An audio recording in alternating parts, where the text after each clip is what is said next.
Boa noite. Peço desculpas pela demora. Peço que confirme, por favor, se está tudo ok com o vídeo e com o áudio. Tivemos um probleminha aqui para começar hoje.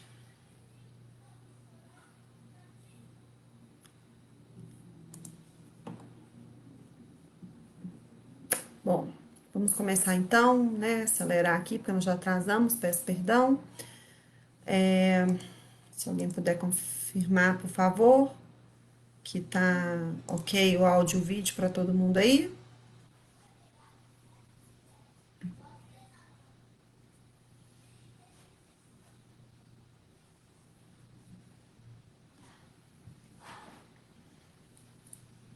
Joia.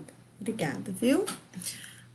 Então vamos começar com alguns recadinhos aqui da casa. As lives da Fraternidade Espírita Jesus Amigo acontecem todas as terças, todos os dias, às 9 da manhã, com estudo do livro Fonte Viva, e às 20 horas, com estudo sequencial do Evangelho segundo o Espiritismo. A casa oferece um atendimento fraterno, qualquer pessoa que se encontre em aflição, que precise, né, de desabafar, que gostaria de ser ouvido, independente da religião, pode chamar aqui no direct da página, que vai ser encaminhado para uma equipe. E a casa também oferece o estudo sistematizado da doutrina espírita, todas as quintas, às 19h30.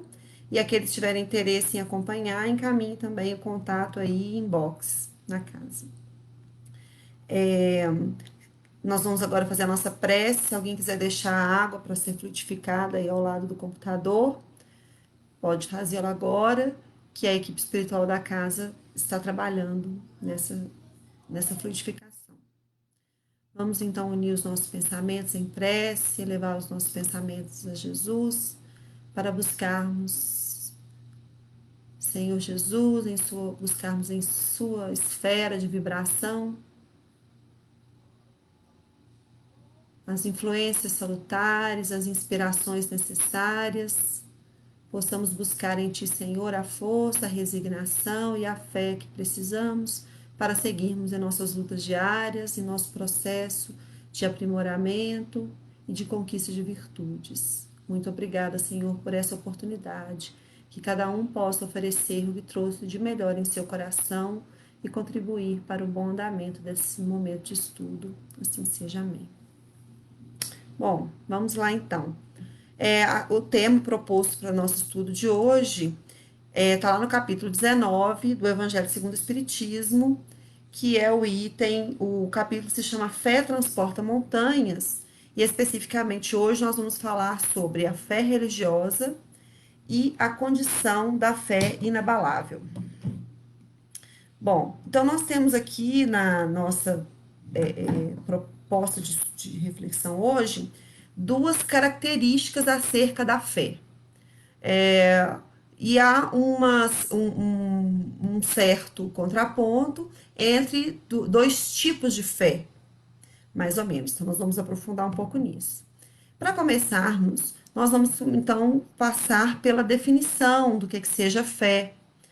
Se a gente for buscar nos dicionários de significado e de sinônimos, a fé está como um sinônimo de confiança, um sinônimo de segurança e de fidelidade.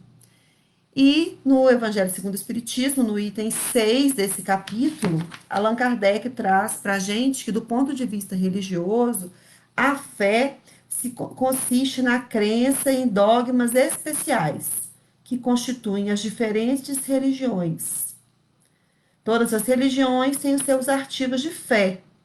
Todas as religiões têm os seus pontos em que se baseia aquela religião, aquela fé.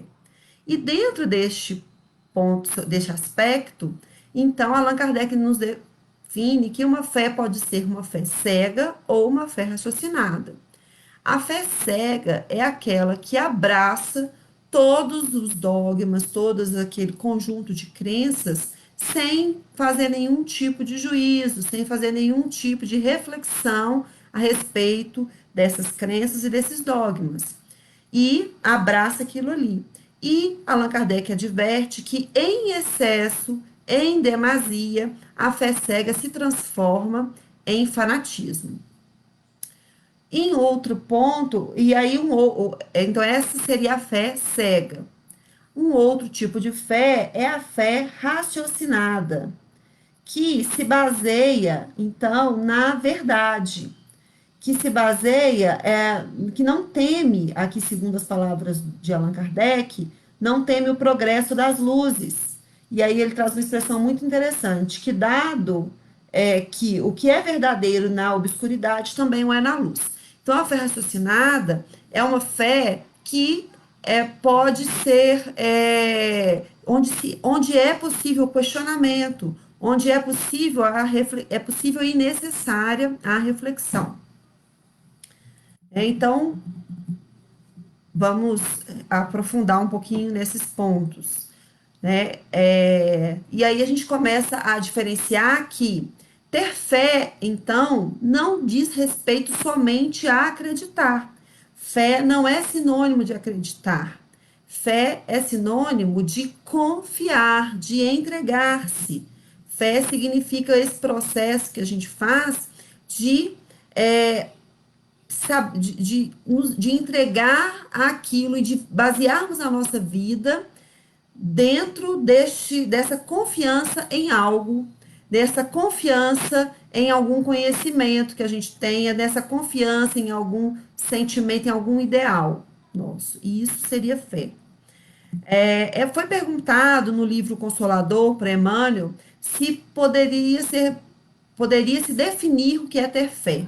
E Emmanuel responde que ter fé é guardar no coração a luminosa certeza em Deus, certeza que ultrapassou o âmbito da crença religiosa, fazendo o coração repousar numa energia constante de realização divina da personalidade.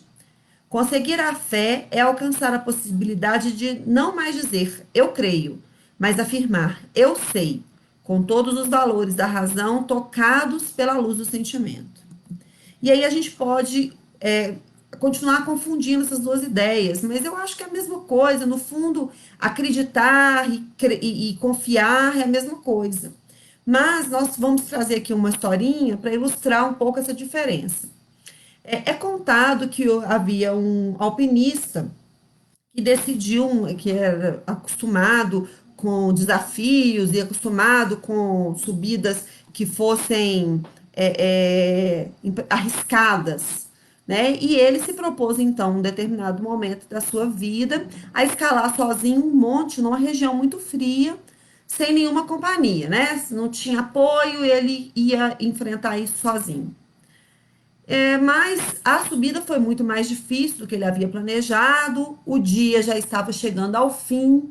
Ele ainda não tinha alcançado o cume, estava quase lá, mas não tinha alcançado o cume ainda. Quando de repente uma pedra se solta e ele escorrega e começa a cair. Uma queda vertiginosa, durante a qual, né, os pensamentos de vida e morte começam a passar pela cabeça dele. E aí, depois de alguns longos segundos, ele sente um puxão ali, uma dor forte, e percebe que uma das cordas de segurança, ele, como alpinista experiente, havia deixado pinos, né, de segurança ali para apoio da subida. Uma das cordas de segurança, então, o reteve da queda, né, e o segurou ali naquele momento.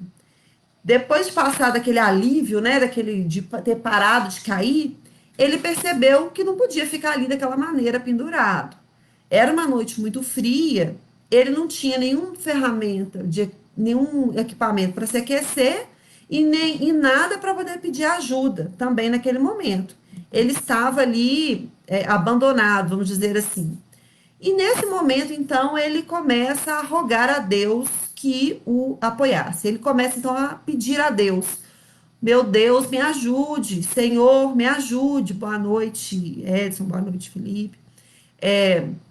Eu preciso que o Senhor me tire daqui. E ele, nessa prece muito sentida, ele ouve, então, uma voz que disse, né? Pois não, meu filho, eu estou aqui, o que é que você quer?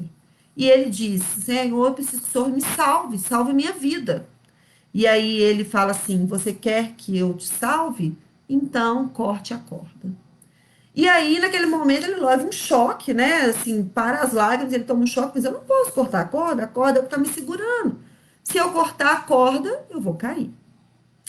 No dia seguinte, trilheiros que passavam ali pelo pé da montanha encontram o corpo do alpinista que havia congelado durante a madrugada a menos de 2 metros do chão. E aí a gente então se pergunta, né? Esse alpinista acreditava em Deus? Sim, ele pediu a Deus que o ajudasse e ele ouviu a resposta de Deus. Ele acreditava em Deus. Ele confiava em Deus? Não, ele não confiou. Ele ouviu a resposta e não confiou que Deus estava propondo uma coisa que seria boa para ele. E aí nós percebemos então essa diferença entre acreditar e confiar. Então a fé cega ou a fé raciocinada, ela é mais do que acreditar simplesmente. Ela significa esse movimento de se entregar a Deus. E a gente, né, esse processo de entrega, ele é um processo, né? A gente não consegue de um dia para o outro começar a apresentar uma fé que boa noite, Cida, uma fé que é uma fé robusta. E a gente sabe que há gradações da fé. Se a gente for no próprio Evangelho, nós percebemos em algumas passagens, em algumas colocações do próprio Cristo, que falam sobre esse processo sobre o tamanho da fé. Né? Então, nós temos um primeiro exemplo que está narrado no Evangelho de Mateus, no capítulo. Peraí. No capítulo 14, onde Jesus, os discípulos vão para o mar ali para pescar. Jesus sobe no monte, depois Jesus começa a andar sobre as águas em direção a eles. E eles se assustam vendo aquilo, e Jesus diz para eles não se assustarem que era ele, e Pedro diz então: mas se é o Senhor, me fala para eu ir até aí onde o Senhor está. E ele estava caminhando sobre as águas. Pedro, então, começa a caminhar sobre as águas em direção a Jesus, e depois de alguns passos ele sente o vento e começa a ter medo e começa a afundar, e o Cristo pega pela mão e diz para ele: homem de pouca fé. Né? Então ele estava falando que a fé de Pedro naquele momento era uma fé ainda embrionária. Um outro exemplo que nós temos também no Evangelho de Mateus, dessa vez no capítulo 8, versículos 5 a 13, fala sobre o processo sobre um centurião que era um designado do Império Romano. Um centurião era alguém que tinha sob suas ordens um grupo de comandados, né? Havia uma hierarquia, e dentro dessa hierarquia militar e política da época, havia um centurião que tinha sob seu comando homens ali que cumpriam as suas ordens. E esse centurião, então, procura Jesus e diz que havia um servo dele, muito querido, que estava doente. E aí Jesus, o evangelho narra que Jesus estava descansando, e ele fala assim: vamos até a sua casa. E o centurião responde: Senhor, eu não sou digno que o Senhor vá na minha casa, mas eu também sou homem de ordens. E eu digo para os meus subordinados para fazerem alguma coisa, e eles vão e fazem. Né? Então, diz só uma palavra que eu sei que meu servo será curado. Então, ele fez uma analogia com a própria situação. Bom, eu tenho poder, um tipo de poder, e eu tenho sob meus cuidados um grupo de pessoas a quem eu ordeno que se faça algo em meu nome, e esse algo será feito porque eu mandei e eles estão subordinados a mim. Se o Cristo tinha poder e o Cristo ordenasse aos seus subordinados, nesse ponto ele está falando, né, dos subordinados espirituais do Cristo, aquilo que o Cristo ordenasse, esses subordinados também fariam. E então Jesus fala que ele tem razão e que o servo dele seria curado. E depois que ele fala isso, que o centurião vai, Jesus se volta para os discípulos e diz que nem em Israel ele havia encontrado uma pessoa com tamanha fé. Então, a gente tem essas duas comparações, né, a respeito de processo de gradação da fé.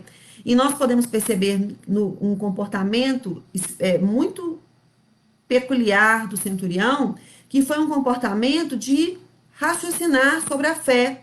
Ele tinha fé no Cristo e usou da sua inteligência, da sua razão, para entender que o processo de cura se daria não apenas pela presença física do Cristo, mas entendendo também que se havia uma hierarquia ali, havia também uma hierarquia nos poderes do Cristo. E esse exercício que ele fez gerou, então, no Cristo uma admiração a respeito do tamanho da fé deste centurião apresentada ali naquele momento. Bom, e esse raciocinar a respeito do processo ali é o que nós trazemos como exemplificação de um conceito que é a continuação desse capítulo que nós estamos estudando hoje, que é o conceito da fé raciocinada. A fé raciocinada é vamos dizer assim, um dos pilares, uma base da doutrina espírita, porque nós entendemos, né, e Allan Kardec mostra para a gente o seguinte, que neste século em que vivemos, e o século em que o livro Evangelho com Sentido foi escrito, e hoje em dia mais ainda, é um período que não aceita mais a fé cega. E nós podemos até ver pelo nosso próprio processo evolutivo, de construção de conhecimentos, vamos dizer assim. Nós tivemos um momento em que a religião e a fé religiosa dominavam a nossa vida completamente, onde nós não tínhamos dúvidas a respeito, nós nem questionávamos aqueles que eram conceitos e dogmas da fé religiosa, e nós entendíamos que tudo aquilo que nós não compreendíamos era algo divino, era algo de origem divina e que não cabia questionamentos e aceitávamos assim. À medida que a ciência foi evoluindo, alguns destes dogmas e algumas dessas crenças começaram a ser confrontados, né? Então, nós temos aí o exemplo, né, clássico aí de Galileu, que ao afirmar que a Terra não era o centro do universo, foi condenado à morte por um tribunal de influência religiosa, porque aquele conhecimento dele era contrário a algum dos dogmas daquela época. E aí acontece um processo, então, de desenvolvimento da ciência, e a ciência começa, a humanidade começa a questionar tudo que vem da religião. Começa a questionar e a criar uma oposição. Ou eu sou uma pessoa da razão, ou eu sou uma pessoa da fé. A razão, ela anula a fé.